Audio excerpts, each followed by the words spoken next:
एक बात है,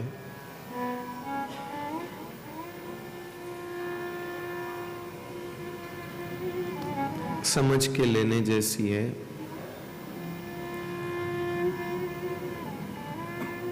जमे न जमे उससे मुझे भी कोई मतलब नहीं, ना आप भी मतलब मत रखो।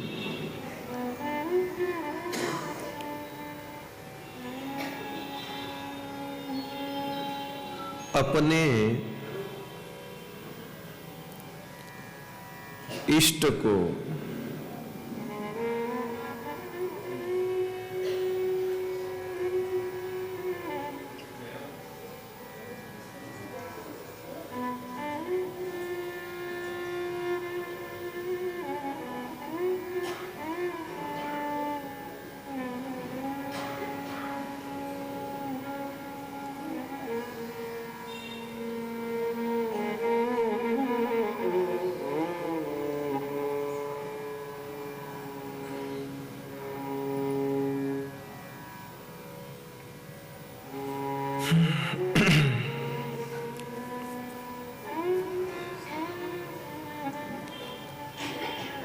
अपने इष्ट को एक आकृति में, एक स्वरूप में, एक स्थान पे देखना। अपने इष्ट को एक स्वरूप में, एक आकृति में, एक स्थान पर देखना। बाकी जो भी है वो उनसे विलग है। क्या यह मान्यता अपने इष्ट के सामर्थ्य को कम नहीं दिखाती है? सोचिए।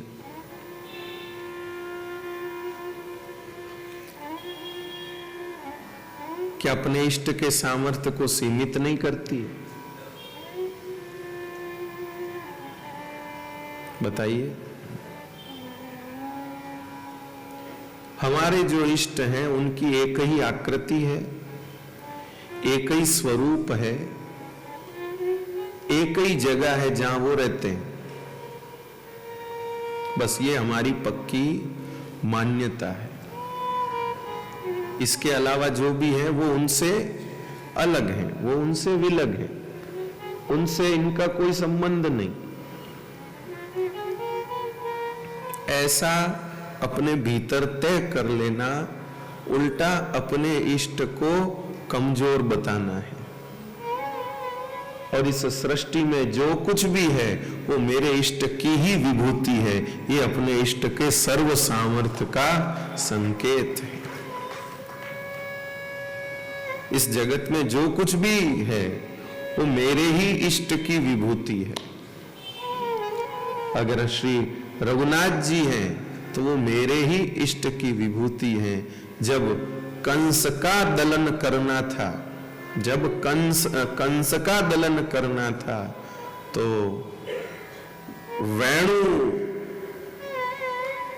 वेणु को माध्यम बनाकर, अपने भुजाओं के बल को माध्यम बनाकर कंस का दलन किया।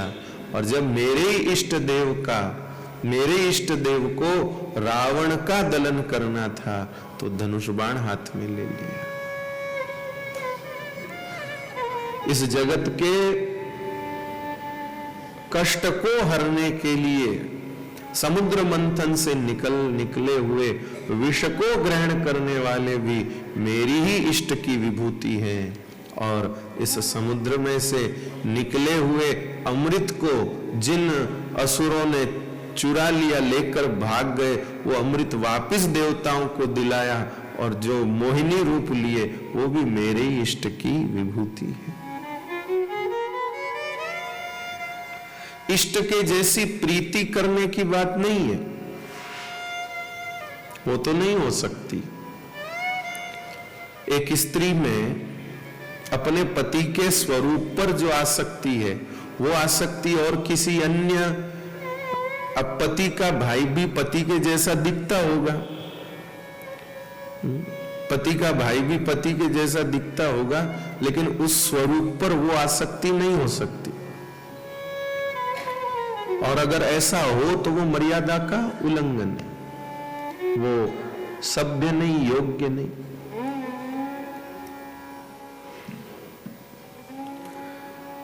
तो पति के जैसी विभूति तो स्वरूप तो वही हो सकता है, और उसी में ही वो आसक्ति हो सकती, वो किसी अन्य में होने की है ही नहीं बात। लेकिन अन्य जो हैं उनको अपने पति के सामर्थ्य में गिनना, उनको अपने पति के दायरे में ही गिनना कि ये अलग नहीं है, इनके भीतर भी कहीं ना कहीं मेरे पति का ही कुछ अंश है। ऐसे तो आसक्ति इष्ट में, प्रीति इष्ट में, लेकिन अपने इष्ट को के सामर्थ्य को कम नहीं करना। बस अपने इष्ट को के सामर्थ्य को कम नहीं करना। अर्जुन को जो विराट स्वरूप दिखाया है वो किसने दिखाया है? बोले हमारे घर में जो बाल कृष्ण लाल बैठे हैं और रोज सुबह शाम लड्डू पेड़ा खाते हैं, उन्होंने ही दिखाया। अरे घर के एक छोटे से हिस्से में एक लकड़ी की चौकी पर, रुई की गादी पर जो अतर फूले लगाए हुए, 2-5 माला पहने हुए और सर्दी से बचने के लिए भारी सी रजाई ओढ़ करके जो बैठे हैं, वो विराट रूप दिखा सकते हैं। हाँ जी, उनकी सामर्थ्य है, वो उनकी सामर्थ्य। ध्यान दीजिएगा, अर्जुन को युद्ध के लिए प्रशस्त करने के लिए, अर्जुन को युद्ध में प्रशस्त करने के लिए विराट हो जाना, ये भी मेरे ही लाला की सामर्थ्य है। और मेरे जैसे साधारण वैष्णव की प्रीति को स्वीकार करके मुझे भक्ति मार्ग में प्रवृत्त करने के लिए लघु हो जाना, ये भी मेरे इष्ट की सामर्थ्य है। प्रधानमंत्री जी का अमेरिका में जाकर के और सबको विशेष संदेश दे देना या वहां जाकर के कुछ विशेष कर देना, ये भी उनकी सामर्थ्य में आएगा, ये भी उनकी विशेषता में आएगा। और प्रधानमंत्री होते हुए भी एक साधारण किसान के घर जाके भोजन कर ले, ये भी उनकी विशिष्टता में आएगा।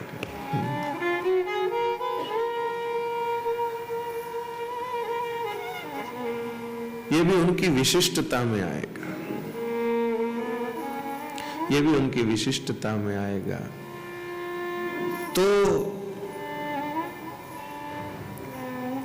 श्री सूत जी महाराज ने श्रीमद् भागवत जी में ठाकुर जी का स्वरूप ऐसा ही बताया है।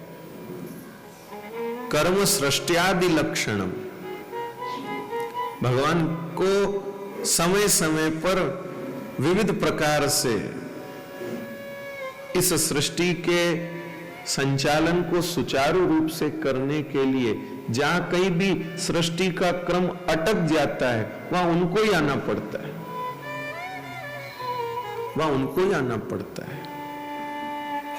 जैसे एक मुख्य हलवाई होता है, वो सब, अब उसको इतनी फुर्सत नहीं कि वो एक एक जगह जाकर के भोजन बनाए, तो उसके जो नीचे के हलवाई हैं वो अलग अलग जगह जाके भोजन बनाते हैं। लेकिन कहीं पर उनसे कोई चीज बिगड़ जाए, अब उसको लाइन पे कैसे लाना, तो उसके लिए उस मुख्य हलवाई को ही आकर के उसका वो करना पड़ता। तो ऐसे ही सृष्टि का क्रम चलता है, अपने हिसाब से चलता है, लेकिन कहीं कुछ गड़बड़ा जाता है, कहीं कुछ कम हो जाता है, कुछ ऊंच नीच हो जाती है, तो उसको व्यवस्थित करने के लिए फिर केशव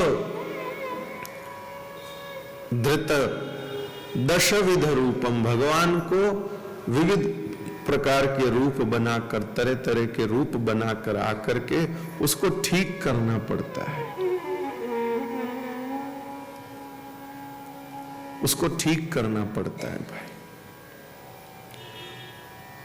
अब किसी रोगी को ठीक करना है तो उसके लिए वो मुंह पर पट्टी बांधना और ये आगे वो कपड़ा पहनना, उसको वो पद्धति करनी पड़ेगी। कहीं पत्थर उठाने तो उसकी अलग, तो जो जिस समय जैसा जैसा जो रहता है वैसा वैसा ठाकुर जी करते हैं। लेकिन वो सब करने वाले कौन है? हमारे ही इष्ट हैं। ये ध्यान में रहना, बस ये ध्यान में रहना। ये ध्यान में रहने से क्या होगा? हम कोई भी भगवत स्वरूप को देखेंगे तो हमारे भीतर धन्यता का भाव उठेगा कि आहा, ये कौन है? ये मेरे ही इष्ट, मेरे ही लाला ने जब ये ऐसा किया तब ये ऐसे हुए। ये मेरे ही लाला का विभूति है। ऐसा धन्यता का बोध रहना। आपसे ये नहीं कहा जा रहा है कि आपके सामने 5 स्वरूप हैं, आप पांचों में प्रीति करो, नहीं। लेकिन यह ध्यान में रखिए कि ये सब हमारे लाला की विभूति है। इसीलिए यह ध्यान रखने से जहां भी आपको कोई ऐसा दर्शन होगा तो धन्यता का अनुभव होगा। और प्रत्येक स्त्री को अपने पति के सामर्थ्य का दर्शन कर करके खुशी होती कि नहीं होती? आज समझो कोई किसी मंत्री की, मिनिस्टर की पत्नी हो और वो अचानक किसी अस्पताल में जाए और वहां पर एक बोर्ड लगा हो कि यहाँ पर अमुक मंत्री जी के हाथों से ये पूरा वार्ड का निर्माण कराया गया, तो उस मंत्री जी की पत्नी को देखकर खुशी होगी कि नहीं होगी? बोलिए। तो आज हम रामेश्वरम जाएं और वहां पर वो लंबा सा पुल राम जी ने बनाया, तो कहीं वहां जाने पर पता चले भाई ये वही जगह है जहां राम जी ने यहां से लेकर ठेठ श्रीलंका तक पुल बना दिया था। तो भाई अगर हमारा हृदय वैसा होगा तो हमें इतनी खुशी मिलेगी कि वाह, ये हमारे ही जो इष्ट है, हमारे ही लाला ने देखो कैसा कमाल कर दिखाया। वो जिसने वो कमाल किया, जिसने वो पुल बनाया, वो हमारे वाले नहीं है, वो हमारे इष्ट नहीं है, वो हम उनसे हमारा कोई संबंध नहीं। वो जिसने किया। तो आपके लाला जी ने क्या किया? बोले हमारे लाला जी ने तो माखन चोरी करी हमारे लाला जी ने तो बस बंसी बजाई, ये सब तो कोई और ने किया नहीं। जहां पर माखन चुराने का क्रम करना था वह माखन चुराया, और जहां समुद्र पर पुल बांधने का अवसर था वहां समुद्र पर पुल बांधा। हमारा लाला इतना सामर्थ्यवान है। अपने इष्ट की सामर्थ्य का दर्शन करना जगह जगह। जब बद्रीनाथ जाएं तो वहां के विशाल पहाड़ों को देख करके घबराना नहीं, ये सोचिए कि मेरे लाला की देखो, ये हमारे लाला की इंजीनियरिंग देखो। दुनिया का कौन इंजीनियर ऐसा खड़ा कर सकता है? हमारे लाला ने देखो कैसे खड़ा किया, कहां से सीमेंट लाया, कहां से सरिये लाए, कहां से मजदूर लाए, कहां खड़ा किया, कैसा किया, ये देखना। अब मतलब कुल मिला के बात इतनी है कि अपने इष्ट की सामर्थ्य का सर्वत्र दर्शन करना, हर स्वरूप में दर्शन करना, हर प्रकार में दर्शन करना। बस कुल मिला के सार बात ये है। ऐसे मन में आ गई तो आपसे कह दी कि हम अपने इष्ट को कमजोर न बनावें, कमजोर न माने। खुद ही कमजोर कर रहे हैं उनकी शक्ति को हम ही सीमित कर रहे हैं। नहीं, हमारे घर में वो लाला के रूप में है तो यहां तो लाड चाह वैसे ही होंगे, लेकिन जब वहां जरूरत पड़ी थी तो उन्होंने वो पराक्रम किया था, वो कोई और नहीं था, हमारे वाले ही लाला थे। कृपानाथ। चलिए अब भगवान के विवाह की बात करते हैं।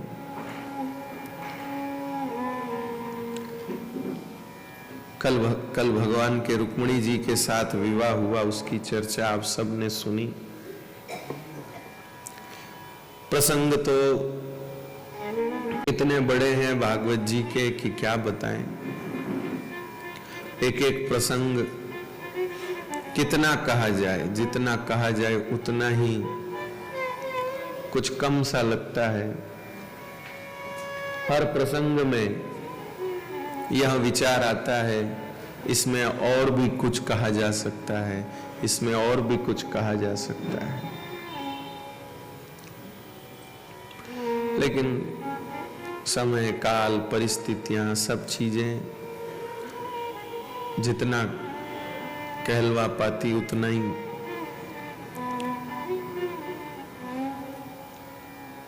बस एक मन के समाधान के लिए कि फिर कभी योग आएगा जब देखेंगे, फिर कभी योग आएगा जब देखेंगे। तो मन में मनोरथ बहुत उठते हैं, लेकिन श्री ठाकुर जी की इच्छा के अधीन है सब मनोरथ।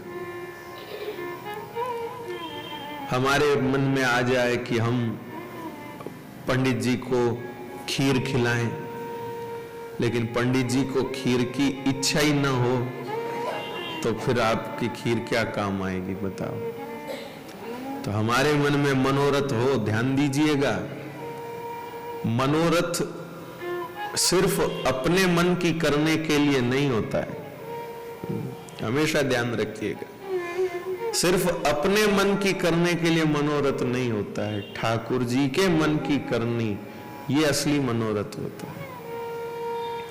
तो हमारे मन में आया कि हम ठाकुर जी को फूल बंगला धरावें, ठाकुर जी के फूल बंगला करावें, लेकिन उससे पहले ठाकुर जी के मन में भी तो फूल बंगला में बैठने की आनी चाहिए।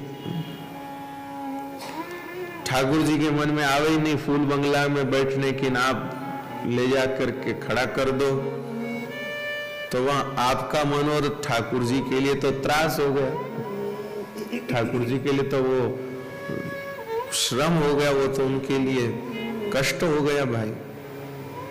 इसलिए ध्यान दीजिए, जो मनोरथ आपको करना हो उसकी रुचि पहले ठाकुर जी में उपजाइए, ठाकुर जी में उपजाइए। कृपानाथ, गोपिकाएं भी निकुंज में पुष्प बंगला सिद्ध करती है, पुष्प कुंज सिद्ध करती है। बंगला तो हम लोग बोलने लग गए, लेकिन गोपिकाएं तो पुष्प कुंज सिद्ध करती हैं। पुष्प का कुंज सिद्ध करती है गोपिकाएं,